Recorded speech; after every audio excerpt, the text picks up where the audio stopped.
Hey, it's Kevin Gilligan of Photos by CAG, and I'm excited. I got a package from B&H today. True to their word, they delivered on time. This is the new Canon R5 Mark II.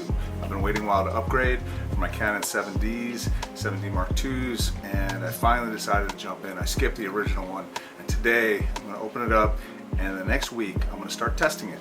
I want to see a couple of things. One, I'm really excited about the Canon autofocus. New eye autofocus, learning how to program that, make sure it goes well. I'm also excited to take a look at the person priority feature. I shoot a lot of soccer and a lot of sports. People cut in front of you, and this should help us to focus regardless of who cuts in front of us.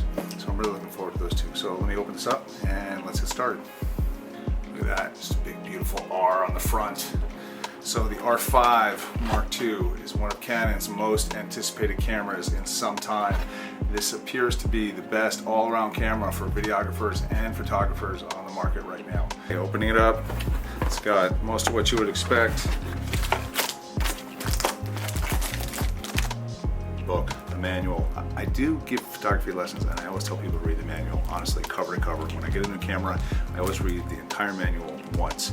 Not that I'm going to remember everything, but at least I know there's something in there and I can go back and refer to it later.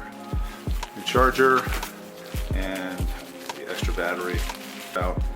So this one says it's the LP E6P. It's a little different than this one, but they both have that extra little thing on here. The pink strap. Does anybody, do you use a strap? I hate the strap. I don't like things on my neck. I don't know about you. I prefer something that goes across the chest.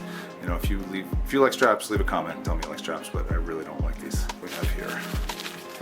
Okay, USB-C cables, charger. All right. Yes, there it is. Yes. I'm really excited because I've had the Canon 7D Mark IIs for a while and I love them. They're tanks, they're awesome, but I was looking for something a little bit lighter and I wanted some newer autofocus systems. So I'm really excited about this. Oh, the grip's kind of nice. The grip is a little thicker and a little longer than I remembered. I tried this, I was at a show and I got to talk to the Canon reps and I got to hold it. But nice, and it's kind of nice little digital readout on the top. And I like this screen. I'm big on having a screen that goes all the way around like this because I do like to do video, and I think that this is made for people who enjoy video as well. If you're recording yourself or doing vlogs like this, you can do that.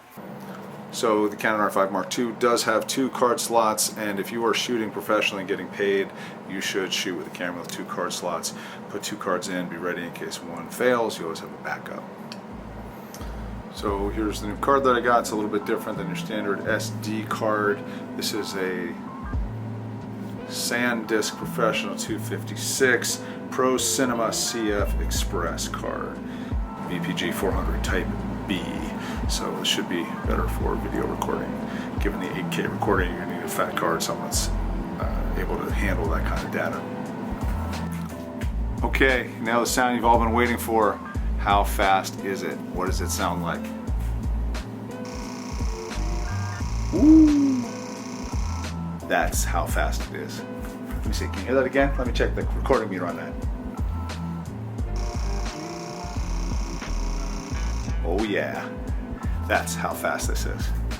So this is kind of interesting to me. The Canon RF lens and the Tamron 24-70 that I use for my DSLRs are basically about the same size. As a matter of fact, the Canon is a little bit taller, but the Canon has internal rotation, whereas the Tamron has external rotation. So when you zoom out, this is going to be slightly taller, but not much. You know, everybody talks about the weight in the RF system, and it's lighter, but it's not substantially lighter to my mind. You know, the Canon 7D Mark II is a beast of a camera with a metal cage. It's lighter. It's definitely smaller in the pack, but you know, it's not a whole lot lighter. A pound maybe. I don't know. I mean, if you go to the gym and you lift weights, a pound or 2, it's not like a huge difference. I mean, it makes a difference in your pack if you're hiking all day, and sometimes I do that. But if you put on a big beefy lens, it's not that much different. Okay, next, let's see how it looks with the Tamron 150-6 and the converter. Okay, I've got the Canon EOS R mount adapter. Go. Looks like to be about the size of color converter, not too big. Cap, that's about what it looks like. That's the size, it's not too thick. So I'm gonna put this on the Canon and we'll see how it works with the Tamron. Okay, so I put the adapter on. The Tamron 150 to 600 is on the adapter, and I took some shots really quickly and it appears to work just fine. You can hear that sound. Yeah, we like that, don't we? In the next week, I'm going to be shooting surfing and sports, particularly soccer too. So I'll try it, I'll let you know how it goes. I'm going to train the camera to recognize my eye with the autofocus, and I'm also going to use the person priority and putting somebody in there that I want to focus on during a game and see how that works, and I'll let you know. Right, I'm back from having shot 2 different D1 soccer games. I shot over 5,500 images with a combination of the Canon R5 Mark II and the Tamron 150 to 600 with the EF to RF adapter, and it went great. The autofocus is fantastic. I felt no hesitation with focusing on the Tamron 150 to 6, and there's a few things I'd like to talk to you about it using the camera and some of the features in it. First of all, it's very easy to shoot too many images with this setup. At 30 frames per second on a mechanical shutter, on an electronic shutter, and if you are using the pre-focus feature where you press down halfway and it captures a half a second ahead of time, and then you shoot images. You know, one game I came back and I had about 4,100 images, which is just too many for 1 hour. Having said that, it's really cool to have that ability to do that, and you can always shoot less. You can choose to shoot less, but knowing you can get that, and it makes a big difference. The focus hit rate was very high. I don't have a statistical number for you, but it was higher than I got certainly with my 7D Mark II and this, even though the Tamron is native to the Canon 7D Mark II, where I was using an EF camera. This is an RF because it's a mirrorless, and I was concerned that it might be sluggish or slow, and it wasn't at all. The focus was great.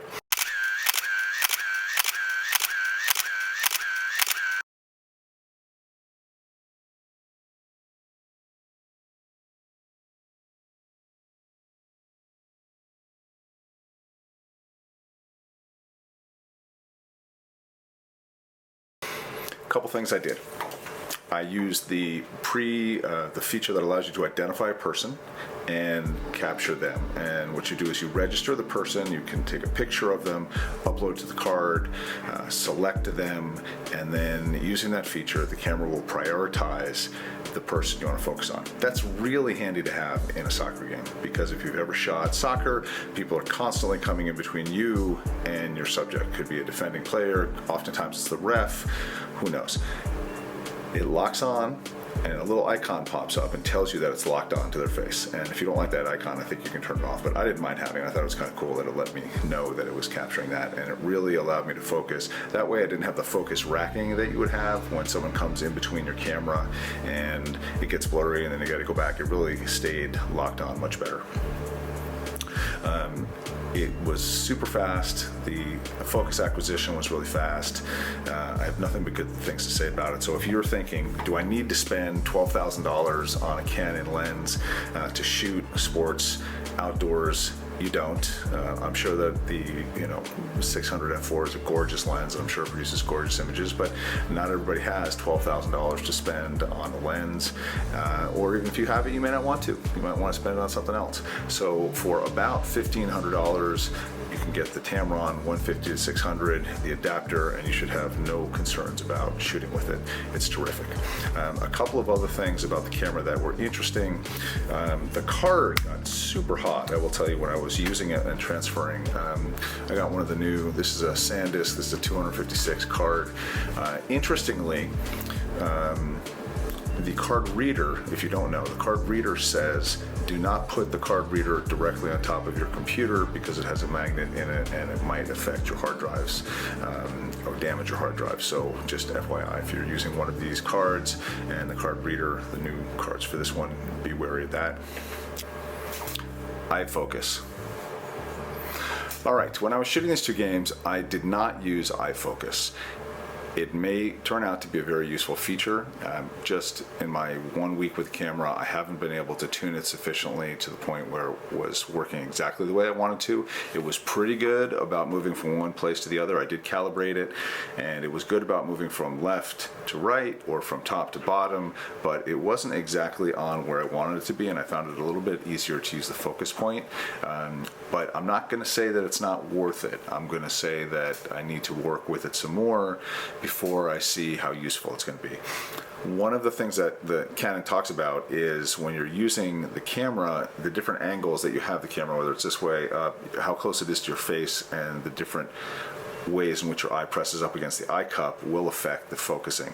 When I'm shooting sports, I'm often moving around, I'm coming up, down, moving, etc., panning, and that may also be affecting how the eye focus is working, and perhaps I need to learn how to use it better. So I'm not going to say it's not useful, but I didn't really use it very much on this particular shoot, but I'm going to keep trying it because I think it's a really cool idea, and I suspect it will be helpful in the future as I get better at it.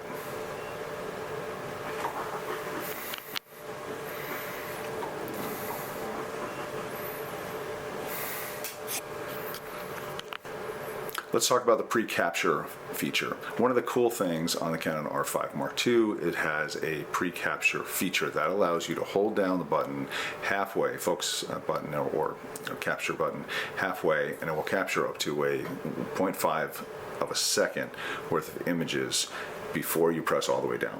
If you press halfway and then let go, it will not capture them. If you press down halfway and then all the way, it'll capture the ones from before and the ones after.